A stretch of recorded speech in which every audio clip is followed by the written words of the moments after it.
بسم اللہ الرحمن الرحیم۔ جب بھی اللہ تعالیٰ کسی بھی نیکی کی توفیق دے تو اس پر فوراً اللہ کا شکر ادا کیا کریں، کیونکہ اللہ تعالیٰ جب کسی کے لیے خیر کا ارادہ فرماتے ہیں، اپنے قرب کا ارادہ فرماتے ہیں، اپنے بندے کو اپنے سے قریب کرنا چاہتے ہیں، تو اللہ تعالیٰ اس کے لیے نیکی کے راستے کو آسان فرما دیتے ہیں۔ توجہ ادھر رکھیں،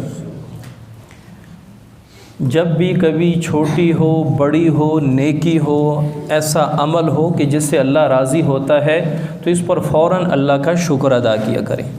جس طرح گناہ پہ فوراً توبہ کرنی چاہیے، استغفار کرنا چاہیے، موت کا کوئی پتہ نہیں چلتا۔ بڑے بڑے دیکھے ہیں دنیا میں، بڑے شوق اور بڑے لذت والی زندگی گزارنے والے بغیر توبہ کے دنیا سے گئے۔ بڑے بڑے مالدار، دنیا دار، خوبصورت، بڑے باڈی بلڈر لوگ ہم نے دیکھے ہیں کہ دنیا سے بغیر توبہ کے گئے، ایک دم موت، اچانک موت۔ تو ہمیشہ جس طرح گناہ سے ہمیشہ استغفار اور توبہ کرنی چاہیے، اسی طرح نیکی پہ فوراً شکر بھی کرنا چاہیے، کیونکہ لا حول ولا قوت الا باللہ کا معنی یہ ہے کہ نہ ہم نیکی کی طاقت رکھتے ہیں، نہ گناہ سے بچنے کی طاقت رکھتے ہیں، الا باللہ، مگر جو بھی کرتے ہیں اللہ توفیق دیتا ہے۔ تو جب بھی نیکی کریں تو اس کو اللہ کی توفیق سمجھ کر اس پر شکر ادا کریں۔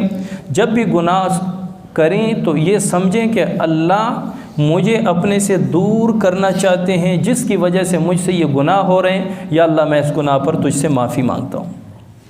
ہر قدم پہ معافی، ہر قدم پہ توبہ۔ آج کل تو موت ایسے ہوئے ہیں کہ انسان، ابھی پرسوں ترسوں کی بات ہے، مری میں جو اموات ہوئی ہیں، وہ جس طرح بیٹھے ہیں اپنے گاڑیوں میں، تو سمجھ یہ آتا ہے کہ ان کو پتہ ہی نہیں چلا وہ پہلے بے ہوشی میں گئے اور اس کے بعد اس دنیا سے گئے، کیونکہ ہر بندہ نہ تڑپا ہے نہ اس کی ٹوپی سے۔ جب بندہ موت کی وجہ سے تڑپتا ہے نا، تو پھر وہ آس پاس کی چیزوں کو بکھیر دیتا ہے، پھر اس کے سر پہ ٹوپی نہیں رہتی، پھر اس کے کپڑے سیدھے نہیں ہوتے۔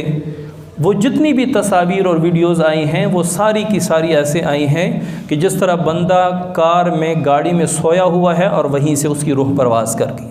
اب اس سے پتہ چلتا ہے کہ جو لوگ وہاں بیٹھے تھے وہ اس طرح اس دنیا سے گئے ہیں کہ ان کو ایک لمحے کے لیے بھی پتہ نہیں چلا کہ ہماری موت قریب ہے، بلکہ عام پہنچی ہے۔ اور وہ سیر و تفریح کے لیے گئے ہیں، اپنے بیوی بچوں کے ساتھ گئے ہیں، ان کو پتہ ہی نہیں تھا کہ جہاں ہم جا رہے ہیں وہاں سیر و تفریح کے لیے نہیں جا رہے، وہاں موت کے لیے جا رہے ہیں۔ جو لوگ، ابھی وہ ایک کلپ سب نے دیکھی ہوگی کہ واٹس ایپ پہ کافی چلی تھی، کہ ایک باپ ہے، وہ اپنے بچوں کو کہہ رہے، اپنے بچے کو کہہ رہے کہ بیٹا کیسے لگا یہ جگہ؟ کہہ رہے بہت اچھی لگی پاپا۔ واپس جانے کو دل کرتا ہے، وہ کہتا ہے بالکل بھی نہیں، کہتا ہے غلطی سے بھی نہیں جانا، کہتا ہے نہیں۔ اب ان کو کیا پتا تھا کہ ہم تو جانا چاہتے ہیں لیکن یہاں سے جا نہیں پائیں گے، یہاں سے اٹھا کے لے جایا جائے گا ہمیں۔ جو بندے کتنے شوق سے، محبت سے، لطف میں اور سیر و تفریح کے شوق میں آئے تھے، موت کے لقمے نے انہیں، اجل نے چھوڑا نہ کسرا نہ دارا۔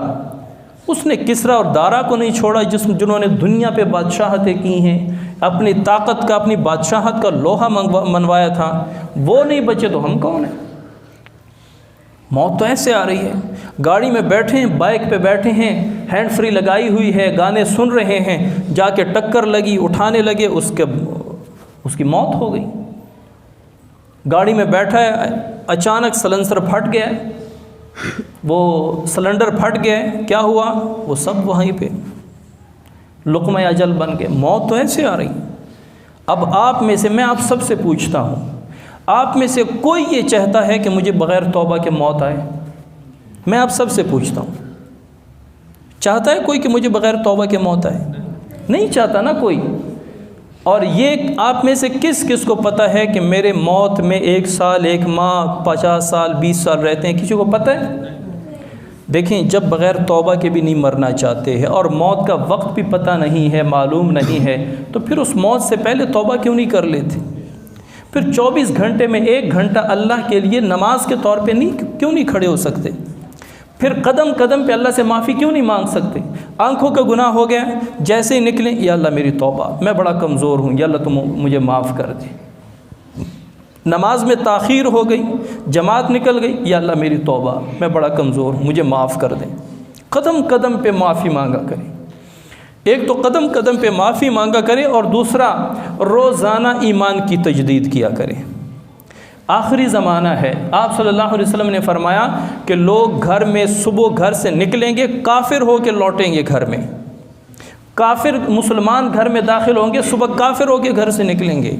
وجہ کیا ہوگی؟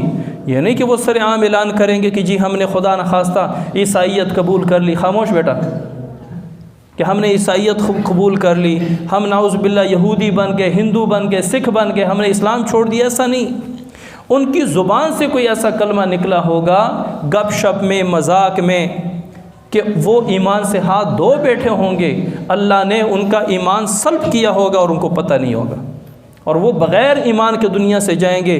دنیا میں اگر تکلیف ہوتی ہے، پریشانی ہوتی ہے، تو ہمارا یہ یقین ہے کہ انشاءاللہ جنت کی خوشیاں ملے گی، لیکن خدا نخواستہ اگر بغیر ایمان کے چلے گئے اور آخرت بھی ہمیشہ کے لیے جہنم میں، تو پھر تو بیڑا غرق ہو گئے۔ لہٰذا ہر وقت تجدید ایمان کریں۔ تجدید ایمان کیسے کریں؟ بس پورے یقین کے ساتھ لا الہ الا اللہ محمد الرسول اللہ، اس سے ایمان کی تجدید ہو جاتی ہے۔ لا الہ نہیں ہے کوئی عبادت کے لائق الا اللہ، ما سوا اللہ کے، محمد الرسول اللہ، محمد صلی اللہ علیہ وسلم اللہ کے رسول ہیں۔ کتنے لوگوں سے سنا ہے کہ جو کہتے ہیں کہ یار یہ شراب قرآن میں کہاں لکھا ہوا، خدا نخواستہ صریح حرام کو وہ حلال کرانے کی کوشش کرتے ہیں، اس سے وہ ایمان سے نکل جاتے ہیں، ان کو پتہ ہی نہیں ہوتا۔ کتنے لوگ ہوتے ہیں اذان کی آواز پہ وہ گالی دیتے ہیں، اس سے بندہ کافر ہو جاتا ہے۔ نماز کو برا بھلا کہتے ہیں، بندہ کافر ہو جاتا ہے۔ تمام علماء کو اجتماعی طور پہ کافر کہیں، برا بھلا کہیں، گالی کہیں، کسی انفرادی طور پہ بندہ فاسق تو ہو سکتا ہے، کافر نہیں ہو سکتا، لیکن علماء کے مجموعے کو بندہ گالی دے دے کہ تمام مولوی، تمام علماء ایسے ہیں، اور ان کو گالی دے دے، اس سے بندہ ایمان سے خارج ہو جاتا ہے۔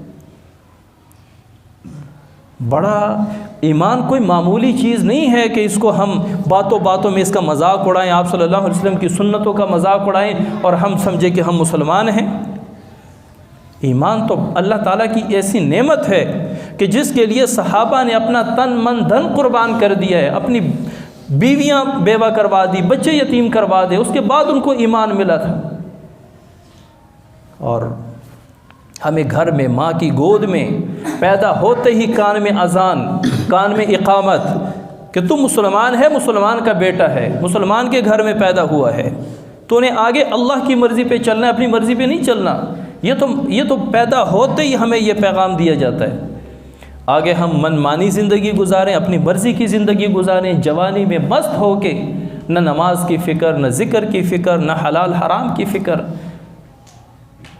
تو یہ جو موت ہے نا، موت کبھی بتا کے نہیں آتی کہ بس میں آ رہا ہوں، توبہ طائب ہو جا، وصیت لکھ لے۔ اچانک الموت یأتی بغتتاً، موت اچانک آتی ہے، اور جب آتی ہے پھر کسی کو مہلت نہیں دیتی۔ تو ہمیشہ اپنا محاسبہ رکھا کریں، اپنے ایمان کی تجدید کیا کریں۔ صبح اٹھیں، نماز پڑھ لی، لا الہ الا اللہ محمد الرسول اللہ۔ رات کو سونے لگے، ایک مرتبہ ایمان کی تجدید کر لیں۔ ایسا نہ ہو کہ دن کے وقت کوئی ایسی بات زبان سے نکلی ہو کہ جس سے ایمان سے خارج ہو گئے، سو گئے، پھر واپس اٹھے ہی نہیں۔ تو سونے سے پہلے بھی ایمان کی تجدید، اٹھنے کے بعد بھی ایمان کی تجدید۔ وہ ایک بندہ تھا، وہ ہمیشہ یہ دعا کرتا تھا کہ اللہ مجھے مدینے میں موت دے اور جنت بقیع میں مجھے دفن کروا، میری قبر جنت البقیع میں ہو۔ اب وہ بظاہر نمازی بھی تھا، سارا کچھ تھا، لیکن اس کی زبان سے ایک ایسا لفظ نکلتا تھا کہ جس کے ساتھ پھر کیا معاملہ ہوا۔ اس کی دعا یہاں تک تو قبول ہو گئی، مدینے میں اس کی موت آئی، جنت البقیع جو مدینہ منورہ کے ساتھ ہی قبرستان ہے، اس میں اس کو دفن کر دیا گیا۔ پھر کچھ عرصہ بعد وہاں کی وہ قبریں جو ہیں وہ کھولتے ہیں، اس میں مزید مردے دفن کرتے ہیں۔ تو ان کو جب کھولا گیا، اب پتہ بھی ہے کہ یہ نئی قبر ہے، اس میں فلاں شخص کو ہم نے دفن کیا، کھولا تو ایک گوری چٹی ایک خوبصورت لڑکی کی میت وہاں پہ پڑی۔ اب سارے لوگ بڑے حیران کہ یہ کہاں کی ہے، اور ہمارا جو عزیز تھا جس کو ہم نے یہاں دفن کیا وہ کہاں گیا؟ تو ان لوگوں میں اللہ تعالیٰ جب دنیا کو دکھاتے ہیں نا تو کہاں کہاں سے وہ تانتے بنتے آ جاتے ہیں کہ انہی میں سے ایک شخص نے کہا کہ یہ لڑکی تو فرانس کی ہے اور میں جس کمپنی میں کام کرتا تھا اسی کمپنی میں یہ نئی مسلمان ہوئی ہے، اس نے وہاں ابھی اسلام قبول کیا ہے، اور یہ بندہ کہاں؟ چلو ٹھیک ہے، یہ تو مسلمان ہو گئی، ایک کافر ملک میں رہ کر ایک فرانسیسی عورت ہو کہ یہ مسلمان ہوئی ہے تو اللہ تعالیٰ نے یہ مقام عطا فرما دیا ہے، لیکن ہمارا بابا کدھر گئے، ہماری میت کہاں گئی ہے؟ تو ان کے گھر والوں کے پاس گئے، ان کے بیوی بچوں سے ملے، بیوی سے کہا کہ یہ بندہ ہم نے یہاں دفن کیا تھا کہاں گیا ہے، اس کا کچھ عمل بتائیں۔ تو بیوی نے کہا کہ بالکل ٹھیک تھا، کوئی گناہ کوئی ایسی بات اس میں نہیں تھی، لیکن ایک بات کیا کرتا تھا، ایک بات یہ کیا کرتا تھا کہ اسلام میں یہ غسل جنابت جو ہے یہ نہ ہوتا تو بڑا مزہ آتا۔ عیسائیوں میں یہ نہیں ہے، ان کے مزے ہیں۔ غسل جنابت جب انسان بیوی سے ہم بستری کرے یا خواب میں کوئی ایسا خواب دیکھے کہ جس سے احتلام ہو جائے، اس کے بعد وہ غسل فرض ہو جاتا ہے، تو وہ کہا کرتا تھا کہ کاش اسلام میں یہ نہ ہو، بڑا مزہ آتا۔ عیسائیوں میں یہ نہیں ہے، ان کے مزے ہیں۔ اب اس کو پتہ نہیں تھا کہ میں کتنی بڑی بات کہہ رہا ہوں۔ اسلام کے ایک ایسے پاکیزہ حکم کو وہ غلط کہہ رہا تھا، اور عیسائیوں کے اس گندے عمل کو وہ اچھا کہہ رہا تھا۔ اور یہ مسئلہ بھی ساتھ ذہن میں رکھیں کہ کبھی یہ نہیں کہنا کہ عیسائی یہودیوں سے اچھے ہیں۔ بعض لوگ کہتے ہیں نا یار ہندوؤں سے تو سکھ بھی اچھے ہیں، جو کافر ہے اس کے ساتھ اچھے کا لفظ ہم کم از کم نہیں لگا سکتے، یہ شریعت کا حکم ہے۔ کیوں؟ جو اللہ کا باغی ہے، رسول اللہ صلی اللہ علیہ وسلم کا باغی ہے، شریعت محمدی کا باغی ہے، اس کے ساتھ ہم اچھے کا لفظ نہیں لگا سکتے۔ اچھا تو پھر کیسے کہیں گے؟ بظاہر سکھ جو ہیں وہ ہمارے ساتھ تعلقات میں اچھے ہیں، ہندو اچھے نہیں ہیں، تو ہم کیسے کسی کو سمجھائیں گے کہ سکھ؟ تو آپ ایسے کہیں گے کہ ہندو سکھوں سے بدتر ہیں، ہندو جو ہیں وہ سکھوں سے بدتر ہیں، سکھ ہندوؤں سے اچھے ہیں، یہ کہہ نہیں سکتے۔ تو وہ کیا کہہ رہا تھا کہ یہ جو غسل جنابت ہے یہ اسلام میں نہ ہوتا تو مزے ہوتے، عیسائیوں کے مزے ان میں یہ نہیں ہے غسل جنابت۔ تو اس وجہ سے اللہ تعالیٰ نے ان کو مدینہ منورہ کی قبرستان جنت البقیع سے اٹھا کے، ہو سکتا ہے کہ وہ اسی لڑکی کی قبر میں پڑا ہو، اور وہ لڑکی جو فرانس میں مسلمان ہو گئی ہے اس کو اللہ تعالیٰ نے موت کے بعد اپنی قدرت کاملہ سے اٹھا کر جنت البقیع میں دفن فرما دی۔ تو اپنے زبان کا بہت خیال رکھا کریں، ایمان کی تجدید کیا کریں، ہر گناہ پہ فوراً توبہ کیا کریں، موت کا کوئی پتہ نہیں، کسی وقت آ جائے۔ یہ بچے، جوان، بوڑھے، مرد، عورت، کسی کی تفریق نہیں کرتا، جیسے ہی حکم ہو آتی ہے یہ موت اور اچک کے روح لے کے جاتی ہے، پھر انسان تڑپتا ہے اور پھر قبر میں کہتا ہے رب ارجعون، یا اللہ مجھے دوبارہ ایک مرتبہ دنیا میں لے جا، نہ کاروبار کروں گا، نہ بیوی بچوں سے ملوں گا، یا اللہ میں تو مسجد میں مصلی بچھا کے تیرا ذکر کروں گا، نمازیں پڑھوں گا۔ پھر وہاں پہ کیا ہوگا؟ یا لیتنی کنت ترابا، کاش میں مٹی ہوتا۔ قیامت والے دن کیا کہیں گے؟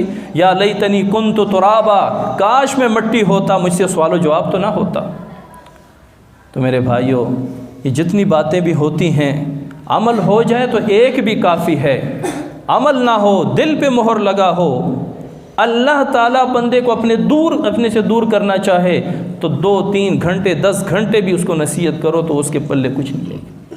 وہ اس کو وقت کا ضیاع سمجھے گا کہ یار آج جامع مسجد خالد بن ولید گیا تھا، میں تو جمعہ پڑھنے گیا تھا، وہ وہاں پہ مجلس ذکر، مجلس درود اور بیان ہوتا رہا، میرا تو سارا ٹائم ادھر ہی نکل گیا۔ تو پھر اس کو یہ وقت کا ضیاع لگتا ہے۔ اللہ تعالیٰ عمل کی توفیق عطا فرمائے۔ روحانی اور جسمانی مسائل اور وظائف کے لیے دارالعمل یوٹیوب چینل سبسکرائب کیجیے اور بیل آئیکن بھی پریس کریں تاکہ ہر ویڈیو آپ تک بآسانی پہنچ سکے۔